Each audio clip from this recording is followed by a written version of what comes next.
faire notre bilan à ma manière. Donc on va faire ça short and sweet. On va y aller avec un peu plus de douceur, de facilité. À mon avis, ça n'a pas besoin d'être vraiment compliqué, long et pénible et prendre une journée complète d'introspection. Pas du tout. Donc, installe-toi avec quelque chose d'intéressant à boire, des petites bougies autour de toi, un environnement calme et un peu de temps devant toi quand même pour pouvoir réaliser cette première portion de bilan où on va analyser ce qui s'est passé pour pouvoir le relâcher. Puis on va commencer après à réfléchir à ce qu'on veut garder de tout ça pour l'année prochaine, mais ça va venir dans un deuxième temps. Donc ça va être plutôt dans notre partie 2 dimanche prochain qu'on va en parler. Donc, n'hésite pas à amorcer le travail, tu as une semaine pour le faire. Si tu peux le faire dès maintenant, vas-y. Parce que des fois, quand on procrastine un petit peu trop longtemps, qu'on a entendu les instructions pour le faire puis qu'on attend trop longtemps, ben ça devient plus difficile. Donc, si tu as un peu de temps en ce gris dimanche au Québec, installe-toi et vas-y. Alors, ce que tu vas avoir besoin, c'est du papier et du crayon. Un crayon. Du papier et un crayon pour prendre des notes. Si tu as ton téléphone, ton agenda, des journaux, si tu fais du journaling aussi, où tu écris un peu ce qui se passe, tu peux prendre tout ça parce que dans ta première portion, il va falloir que tu fasses une revue de ton année. Puis après ça, on va commencer à se poser des questions. Donc, rassemble tout ça, installe-toi et on va pouvoir en parler dans quelques minutes. Mais avant, je veux juste faire une petite introduction. Pourquoi c'est intéressant de faire un bilan? Parce que des fois, la vie va vite, on le sait, et on ne prend pas le temps de s'arrêter et de vivre certaines situations qui sont arrivées. On ne prend pas toujours aussi le temps de vivre les émotions, puis après de les relâcher. Donc, quand on accumule tout le temps, à un moment donné, ça fait trop. Donc, il faut relâcher.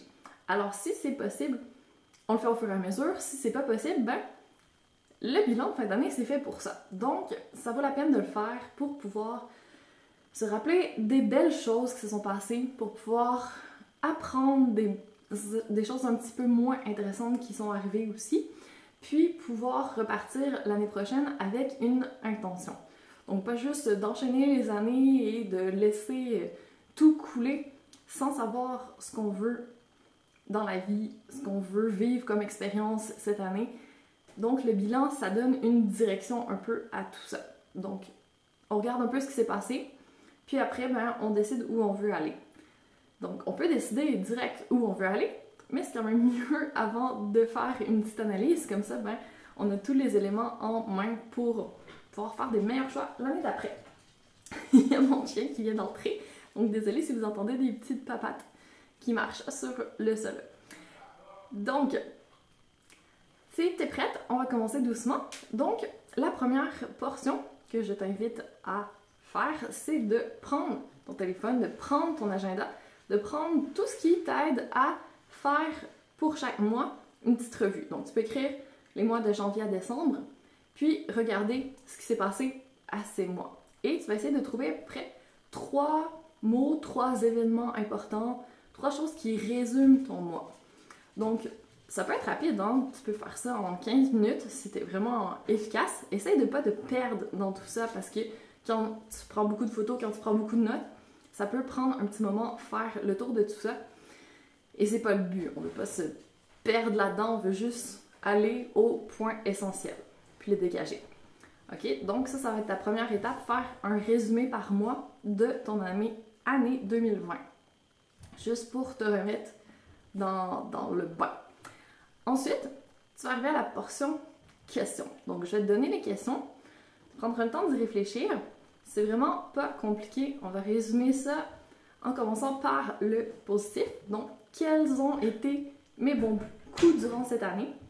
Donc, est-ce que tu as fait des bonnes actions? Est-ce que tu as eu des petites victoires, des réussites?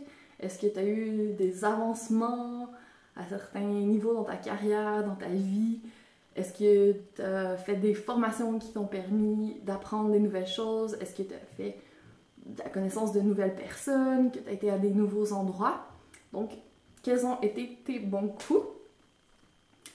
Ensuite, je sais qu'on n'a pas envie d'y aller, mais quels ont été mes moins bons coups? C'est notre deuxième question. Parce que justement, là, c'est le moment. Si on n'a pas tout à fait vécu, qu'on a été vite dans notre année, qu'il y a eu plein de choses, on veut prendre le temps de revenir sur ces points-là. Pourquoi c'est arrivé? Qu'est-ce que tu as eu comme réaction? Qu'est-ce que tu aimerais avoir comme réaction la prochaine fois si tu pouvais faire autrement? Puis qu'est-ce que tu as appris de tout ça? Parce que ce qui nous arrive, on a deux choix. Soit on fait rien, puis après, ben, vu qu'on a un peu résisté à ça, ça se peut que ça revienne pour qu'on fasse différemment. Ou on prend action, et là, ben, ça produit le résultat qu'on veut ou pas. Et on peut pas changer ce qui s'est passé dans le passé. Mais en réfléchissant un petit peu, la prochaine fois qu'on vit ce genre de situation, on peut faire différemment. Et là, c'est vraiment le but de cette question. Donc, quels ont été mes moins bons coups? Qu'est-ce que tu peux tirer de tout ça? Les leçons, les apprentissages. Et après ça, juste les relâcher. Même si t'as pas eu la meilleure réaction que tu voulais, même si tu penses que t'as pas été à ton maximum, c'est pas grave, tu peux te pardonner, t'accepter, t'honorer comme tu es.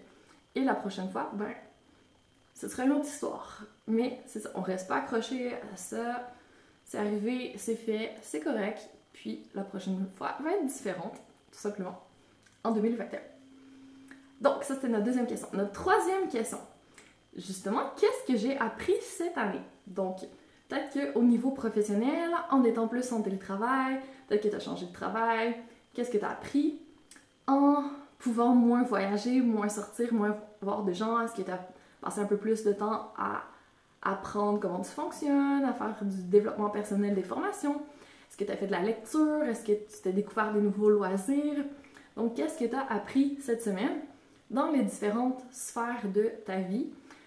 Ou juste les grands highlights, ce qui te vient en premier, quels sont tes grands apprentissages de l'année. Pas besoin de faire une liste hyper longue. Encore une fois, tu peux garder quelques points les plus importants, puis tu les notes. Pour notre troisième question, donc, qu'est-ce que j'ai appris cette année? Quatrième question, on est revenu dans le positif. Quels sont les plus beaux moments de 2020? Parce que c'était une année un petit peu chaotique. Des fois, on se dit, c'était une année pourrie, j'ai hâte que ça termine et qu'on passe à autre chose. C'est pas possible que ça ait été pourri du début à la fin. Donc, il y a sûrement eu des quand même belles retrouvailles, des repas ou des moments partagés avec des gens que tu aimes, des belles discussions, des beaux compliments, des bons mots, des gestes, peut-être même des cadeaux. Peu importe, des moments où tu t'es senti bien. Note tes beaux moments parce que justement quand on est dans une période un peu plus sombre, on peut revenir à cette liste de belles choses et ça fait du bien. C'est comme une liste de gratitude en fait. Ça permet de vraiment se rendre compte que finalement, ben, on est chanceux puis on peut être heureux pour ce qu'on a. C'est sûr que ça ne nous empêche pas d'en vouloir plus, mais juste dire merci puis peut-être ajouter un petit encore après. Merci et encore.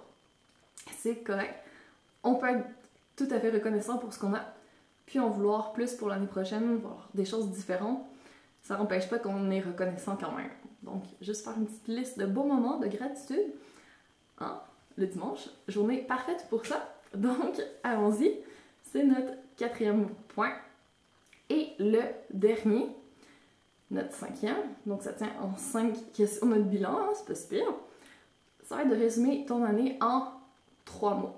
Donc, tu reprends tout ce que tu viens d'écrire, ta liste par mois de ce qui s'est passé, les 3 événements marquants, plus les questions sur les beaux moments, les apprentissages, les moins beaux moments, les leçons, et tu résumes en 3 mots.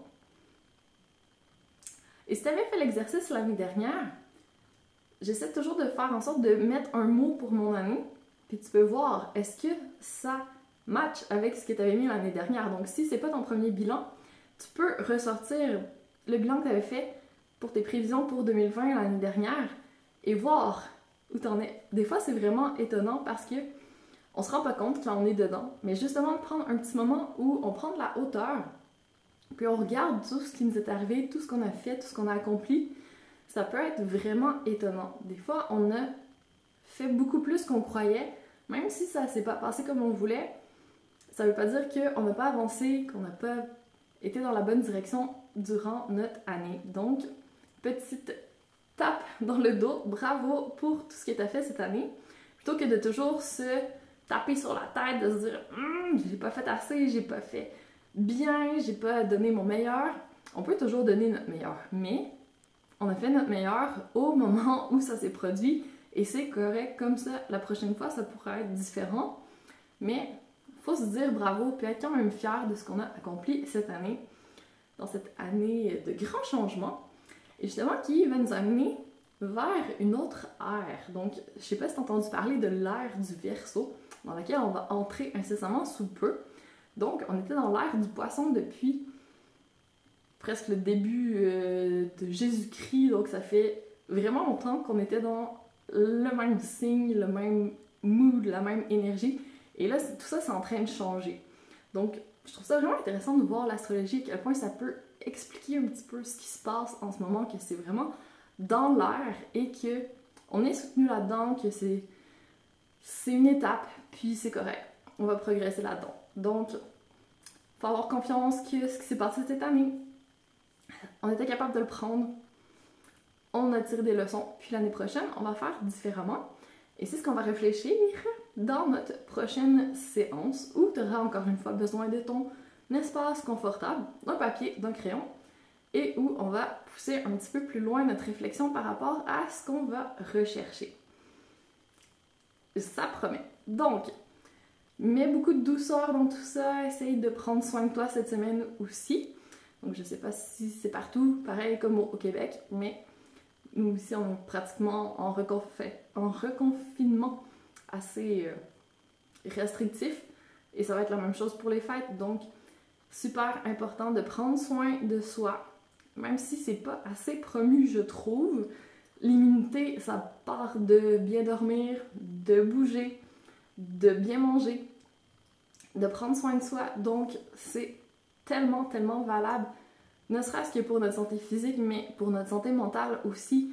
Essayer de vraiment prendre soin de soi pour, quand on bouge, on sécrète des bonnes hormones, on a une belle énergie après aussi, donc ça fait du bien au mental également. D'essayer de rester en contact avec nos proches, même si on ne peut pas les voir comme on voulait, ben on peut quand même leur téléphoner, on peut quand même leur parler en vidéoconférence, donc on s'isole pas, on reste vraiment en contact. On est des aides sociales, hein, on en a besoin. Puis ça a un peu manqué cette année, puis je sais qu'avec le temps gris qu'on vient d'avoir depuis plus qu'un mois, ben c'est dur pour le moral aussi. Donc vraiment, vraiment important de faire des choses qu'on aime, de s'entourer de gens qui nous apprécient, qui nous apportent un peu de support, puis de prendre soin de soi sous toutes les formes, que ce soit physique, que ce soit mental, émotionnel, au niveau spirituel, se nourrir un peu, s'inspirer, puis prendre soin de notre énergie aussi, pour pouvoir se sentir vraiment, vraiment bien. C'est juste notre travail. Si on ne le fait pas nous, il n'y a personne qui va le faire à notre place. Donc, il faut vraiment se responsabiliser par rapport à ça.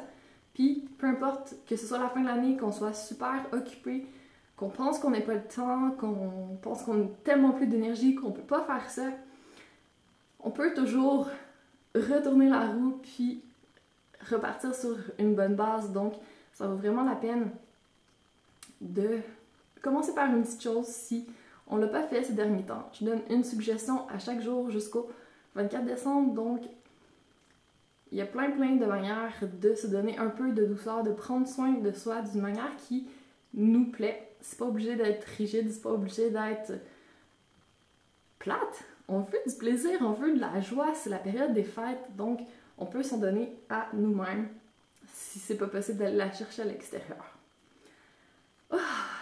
Prends une grande respiration.